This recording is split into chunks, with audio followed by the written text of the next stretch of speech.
بسم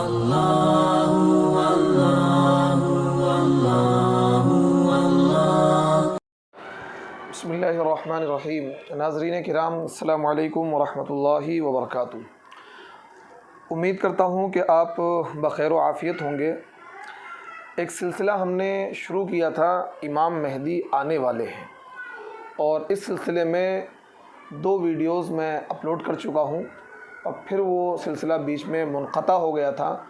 حالانکہ بہت سے لوگوں کی طرف سے یہ فرمائش آئی اور کہ بھئی آپ اس سلسلے کو جاری رکھیں اور کنٹینیو اس تعلق سے ویڈیو ڈالتے رہیں، ہمیں بہت فائدہ ہو رہا ہے، فیض پہنچ رہا ہے۔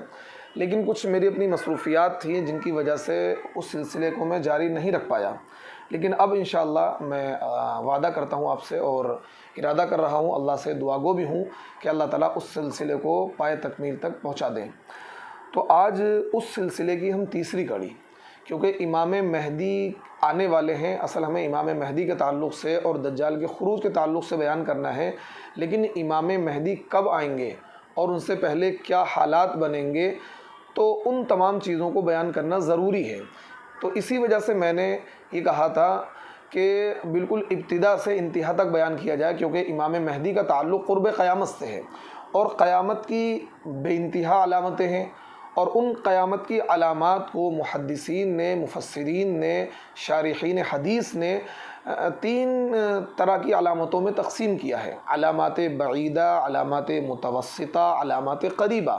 تو امام مہدی کا جو تعلق ہے وہ علامات قریبہ سے، یعنی قیامت کے قریب جا کر امام مہدی کا ظہور ہوگا، اور امام مہدی کے ظاہر ہونے کی جو علامتیں ہیں وہ پہلے ہی پوری ہو جائیں گی۔ تو علامات بعیدہ کا تذکرہ میں آپ کے سامنے کر رہا ہوں۔ پچھلی 2 ویڈیوز میں نے علامات بعیدہ کا تذکرہ کیا۔ علامات بعیدہ وہ علامات ہیں جو بہت پہلے ہی پوری ہو چکی ہیں۔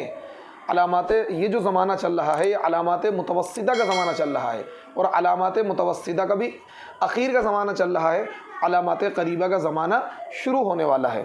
تو علامات بعیدہ یوں تو بہت سی ہیں، لیکن میں نے 14 علامات بعیدہ کا ذکر آپ کے سامنے کیا تھا کہ 14 علامات بعیدہ ہیں خاص جن کا میں تذکرہ کروں گا، جن میں سے میں 10 کا تذکرہ پچھلی 2 ویڈیوز میں کر چکا ہوں۔ آج کی جو ویڈیو ہے اس میں 4 علامات بعیدہ کا تذکرہ کروں گا، پھر انشاءاللہ جو چوتھا پارٹ آئے گا اس میں انشاءاللہ علامات متوسطہ کا تذکرہ شروع ہو جائے گا۔ تو دیکھیے، پچھلے 2 جو پارٹ ہیں 10 منٹ کے، ان میں نے 10 علامات بعیدہ کا تذکرہ کیا تھا۔ ان کو صرف کیا ہے، دوبارہ ایک مرتبہ کاؤنٹ کرا دوں، اور تو تاکہ ذہن میں آ جائے گا، اور جن لوگوں نے ان پارٹ کو نہیں دیکھا وہ دیکھ لیں۔ تو دیکھیے، اس میں ایک تو نبی کی بعثت اور ولادت، یہ علامات بعیدہ میں تھی، حضرت عمر کی شہادت، حضرت عثمان کی شہادت، بیت المقدس کی فتح، مدائن کی فتح، مال و دولت کی فراوانی، جنگ جمل، جنگ صفین، خوارج کا ظہور، روافض کا ظہور، یہ 10 علامات ہیں جن کا تذکرہ میں پچھلے 2 پارٹ میں کر چکا ہوں۔ آج کے پارٹ میں ہم تذکرہ کریں گے واقعہ حرہ کا۔ واقعہ حرہ کو بھی اللہ کے نبی صلی اللہ علیہ وسلم نے پہلے ہی بیان کر دیا تھا، اور اس کے بارے میں بتا دیا تھا کہ واقعہ اس طرح کا پیش آئے گا، اور واقعہ حرہ کو علماء کرام نے قیامت کی علامات میں شمار کیا ہے، اور علامات بعیدہ میں اس کا تذکرہ کیا ہے۔ دیکھیے، واقعہ حرہ کے بارے میں ہمیں ایک حدیث ملتی ہے، ہم آپ کے سامنے بیان کرتے ہیں۔ دیکھیے، اللہ کے نبی صلی اللہ علیہ وسلم نے ارشاد فرمایا: ویل للعرب، اور من شر قد اقترب علی رأس 60۔ یہ جو روایت ہے مستدرک حاکم کی روایت ہے، اور اس کا جو نمبر ہے 8489، 8489 اس حدیث کا نمبر ہے۔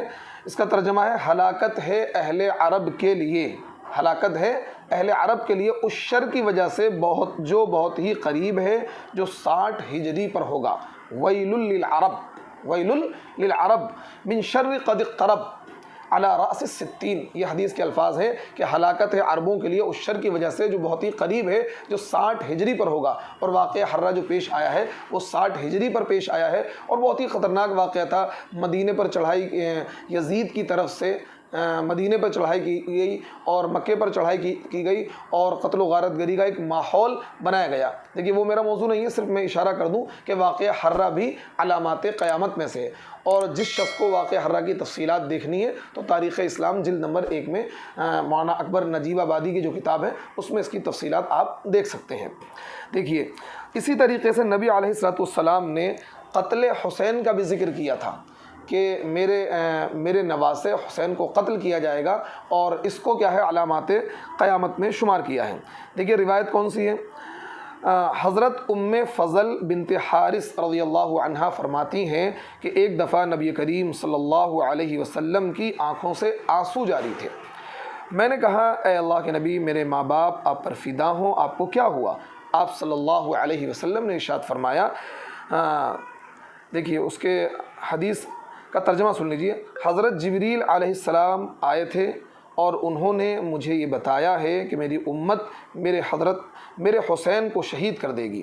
یہ جو روایت ہے مستدرک حاکم کے اندر موجود ہے اور اس کا حدیث نمبر ہے 4818، یعنی 4818 اس کا حدیث نمبر ہے، اور ایک دوسری حدیث کے اندر وہ مسند احمد کی روایت ہے، حدیث نمبر ہے 26524، 26524، یعنی 26524۔ ایک دفعہ نبی کریم صلی اللہ علیہ وسلم نے ارشاد فرمایا کہ میرے پاس گھر میں ایک ایسا فرشتہ آیا تھا جو آج سے پہلے میرے پاس داخل نہیں ہوا، یعنی میرے پاس نہیں آیا۔ اس نے آ کر مجھ سے کہا بے شک آپ کے اس بیٹے حضرت حسین کو شہید کیا جائے گا، آپ اگر چاہیں تو میں اس زمین کی مٹی بھی دکھا دوں جہاں وہ شہید کیے جائیں گے۔ پھر اس فرشتے نے سرخ مٹی نکال کر دکھائی۔ دیکھیے حدیث کا ترجمہ میں نے آپ کے سامنے پیش کیا ہے۔ حدیث کے الفاظ یہ ہیں، لقد دخل علی البیت ملک لم يدخل علی قبلها فقال لی ان ابنک هذا حسین مقتول وان شئت ارأیتک من تربۃ الارض التي يقتل بها۔ تو یہ حدیث کے الفاظ ہیں۔ تو دیکھیے یہ علامت بھی واقعہ حرہ کی طرح حرف بحرف پوری ہوئی، اور اس کو محدثین نے علامات بعیدہ میں شمار کیا ہے، یعنی قیامت کی یہ علامت بہت پہلے ہی پوری ہو چکی ہے۔ ایک چیز نبی علیہ الصلوۃ والسلام نے ارشاد فرمائی، حجاز کی آگ کو بھی نبی علیہ الصلوۃ والسلام نے علامات قیامت میں شمار کیا ہے، اور حجاز کی آگ کی جو علامت ہے وہ بھی کیا ہے، ایک لمبے زمانے پہلے یعنی 654 ہجری میں ہی پوری ہو چکی ہے۔ آج 1444 غالباً چل رہا ہے، تو آج سے 700 ساڑھے 700 سال پہلے ہی یہ علامت پوری ہو چکی ہے۔ دیکھیے حدیث میں اس کا ذکر ملتا ہے، قیامت قائم نہیں ہوگی یہاں تک کہ حجاز سے ایک آگ نکلے گی جو بصرہ میں اونٹوں کی گردنیں روشن کر دے گی، یعنی اس کی روشنی میں اونٹوں کی گردنیں دکھائی دیں گی، اور یہ حدیث بخاری کے اندر موجود ہے، حدیث نمبر ہے 7118۔ حدیث کے الفاظ یہ ہیں، لا تقوم الساعة حتى تخرج نار من ارض الحجاز تضيء اعناق الابل ببصرى۔ یہ حدیث کے الفاظ ہیں، یہ حدیث بخاری کے اندر موجود ہے، اور یہ علامت اپنے بالکل من وعن پوری ہوئی، جیسا اللہ کے نبی نے بتایا تھا ویسے ہی علامت پوری ہو چکی ہے۔ دیکھیے یہ جو آگ کا واقعہ ہے اس کا تذکرہ علامہ نووی رحمۃ اللہ علیہ نے مسلم شریف کی شرح کرتے ہوئے شرح نووی جو ہے اس میں اس کا تذکرہ کیا ہے۔ دیکھیے میں اس کو آپ کے سامنے پیش کرتا ہوں۔ یہ آگ کا واقعہ جو ہے سقوط بغداد سے، یعنی فتنہ تاتار بھی قیامت کی علامتوں میں سے، اس کا تذکرہ ابھی میں کروں گا۔ یہ 654 ہجری میں یہ واقعہ پیش آیا ہے، اور علامہ نووی رحمۃ اللہ علیہ اس کا تذکرہ اپنی کتاب شرح نووی میں کرتے ہیں، جلد نمبر 18 ہے، صفحہ نمبر 28 ہے۔ دیکھیں کن الفاظ کے ساتھ کرتے ہیں، وہ لکھتے ہیں، ہی آیۃ من اشراط الساعہ مستقلۃ وقد خرجت فی زماننا نار بالمدینۃ سنۃ 54 600 وکانت نارا عظیمۃ جدا من جنب المدینۃ الشرقی۔ یہ علامہ نووی رحمۃ اللہ علیہ نے یہ الفاظ نقل کیے ہیں، اور وہ یہ لکھتے ہیں کہ یہ واقعہ ہمارے زمانے میں بالکل من وعن پورا ہوا ہے، حرف بحرف پورا ہوا ہے۔ تو دیکھیے قیامت کی یہ علامت بھی اپنے کیا ہے، بالکل انہی تمام چیزوں کے ساتھ جس طریقے سے نبی علیہ الصلوۃ والسلام نے اس کو ذکر کیا ہے، یہ علامت بھی پوری ہو چکی ہے۔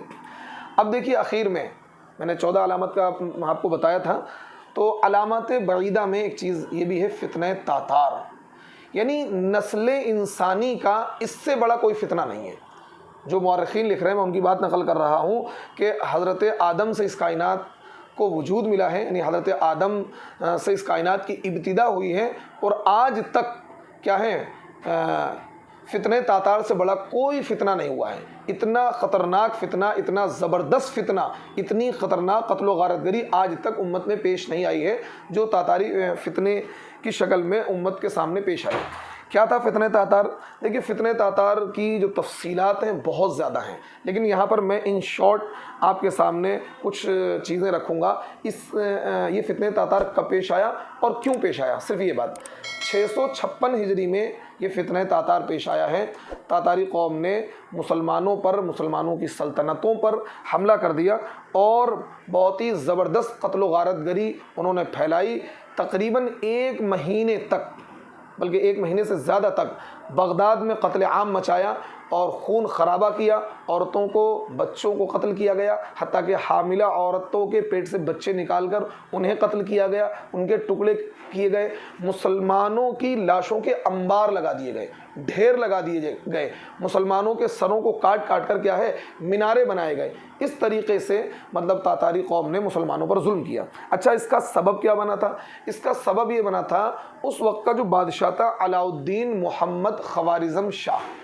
اس وقت کا جو سلطان تھا مسلمانوں کا علاء الدین محمد خوارزم شاہ، اس کی ایک چھوٹی سی بظاہر غلطی تھی جس کی بنیاد یہ واقعہ بنا. لیکن علماء کرام نے لکھا ہے یہ جو حالات مسلمانوں کے ساتھ پیش آئے یہ مسلمانوں کی بدعملی کا نتیجہ تھا، کیونکہ اس وقت کے جو مسلمانوں کی چھوٹی چھوٹی سلطنتیں تھیں اور ریاستیں تھیں تو مسلمان کیا ہے آپس میں دست و گریباں تھے، ایک دوسرے سے لڑ رہے تھے، بھائی بھائی سے لڑ رہا تھا، پڑوسی پڑوسی سے لڑ رہا تھا، ایک سلطنت دوسری سلطنت سے لڑ رہی تھی. اور جو مسلمانوں کے حکمراں تھے وہ ظالم تھے اور انہوں نے جو بیت المال کا مال تھا اس پر اپنی اجارہ داری قائم کی ہوئی تھی. اس مال کو وہ اپنی ذاتیات کے لیے استعمال کرتے تھے اور تعیش میں مبتلا ہو گئے تھے، عیش پرستی میں مبتلا ہو گئے تھے.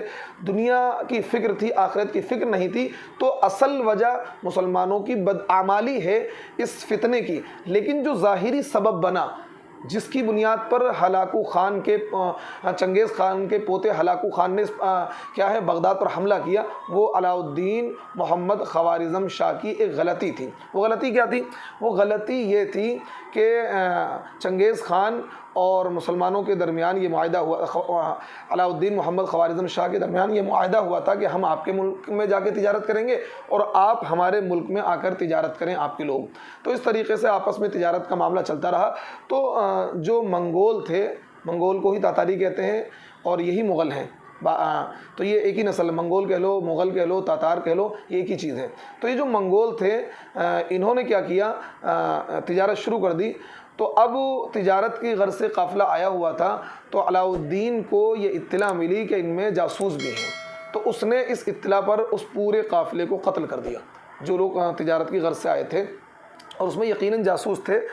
لیکن اس نے بغیر کسی تحقیق، بغیر کسی اطلاع کے ان کو قتل کر دیا. اس کے بعد جب ہلاکو خان کو، چنگیز خان کو اس بات کا پتہ لگا تو اس نے ایک سفارت بھیجی، کچھ لوگوں کا ایک وفد بھیجا کہ جاؤ تحقیق کر کے آؤ کہ یہ واقعہ کیوں پیش آیا ہے اور اس نے ہمارے لوگوں کو کیوں قتل کیا ہے، اس نے ہمارے لوگوں کو کیوں قتل کیا ہے. تو جب علاء الدین کے سامنے وہ سفارت آئی تو علاء الدین نے ان تمام لوگوں کو بھی قتل کر دیا، یعنی چنگیز خان کے سفیر کو بھی قتل کر دیا. جب اس کی اطلاع چنگیز خان کو ملی تو چنگیز خان نے پھر کیا ہے مسلمانوں کی سرزمین پر، مسلمانوں کی سلطنتوں پر حملہ کر دیا. خوارزم شاہ کی بھی حکومت ختم ہوئی، اس کو بھی کیا ہے وہ بھی جا کر کہیں چھپا اور بعد میں قتل کیا گیا. اور پھر کیا ہے بغداد کی انہوں نے اینٹ سے اینٹ بجا دی اور پورے بغداد کو کیا ہے تہس نہس کر دیا، برباد کر دیا اور پورے بغداد کو انہوں نے ہلا کر رکھ دیا.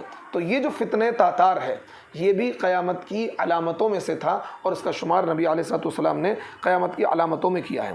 یہ تو میں نے تاریخ کے حوالے سے ذکر کر دیا. اب دیکھیے حدیث میں کیا الفاظ موجود ہیں. نبی کریم صلی اللہ علیہ وسلم کا ارشاد ہے قیامت قائم نہ ہوگی جب تک کہ تم ترکوں سے نہ لڑو، کیونکہ یہ ترک تھے، یہ لوگ جن کی آنکھیں چھوٹی، منہ سرخ، ناک موٹی پھیلی ہوئی ہوں گی. ان کے منہ ایسے ہوں گے جیسے ڈھالیں جن پر تہبت چمڑا چڑھا دیا گیا ہو، اور قیامت اس وقت تک قائم نہ ہوگی جب تک کہ تم ایسے لوگوں سے جنگ نہ کرو جو بالوں کے جوتے پہنتے ہوں گے۔ لا تقوم الساعة حتى تقاتل الترک، یہ حدیث کے الفاظ ہیں، اور یہ حدیث بخاری کے اندر موجود ہے۔ اس کا حدیث نمبر ہے 2928، یعنی 2928 اس کا حدیث نمبر ہے۔ اور اسی عنوان کی دوسری روایت بھی موجود ہے ہلکے سے الفاظ کے فرق کے ساتھ، اس کا حدیث نمبر ہے 2927۔ دیکھیے علامہ نووی رحمۃ اللہ علیہ جو اسی زمانے کے ہیں، یعنی 7ویں صدی کے ہی عالم ہیں، ان کی پیدائش 676 میں ہوئی ہے اور 631 میں ان کی وفات ہوئی ہے، اور 656 ہجری میں یہ فتنہ تاتار کا واقعہ پیش آیا ہے، تو زمانہ وہی تھا۔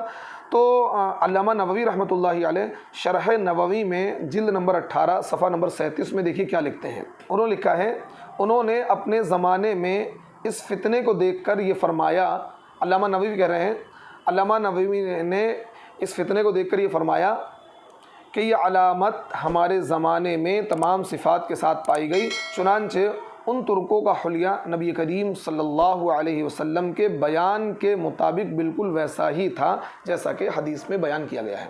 یعنی علامہ نووی رحمۃ اللہ علیہ جو اس زمانے کے ہیں، انہوں نے اس واقعے کو لوگوں سے سنا، اور ان لوگوں سے سنا جن لوگوں نے اپنی آنکھوں سے دیکھا تھا، اور یہ کہتے ہیں کہ یہ جو واقعہ ہے یہ من وعن ویسا ہی پورا ہوا ہے جیسا کہ نبی علیہ السلام نے ارشاد فرمایا تھا، اور وہ تمام علامت ان لوگوں کے اندر پائی جاتی ہے۔ دیکھیے علامہ نووی کے جو الفاظ ہیں عربی کے وہ سن لیجئے۔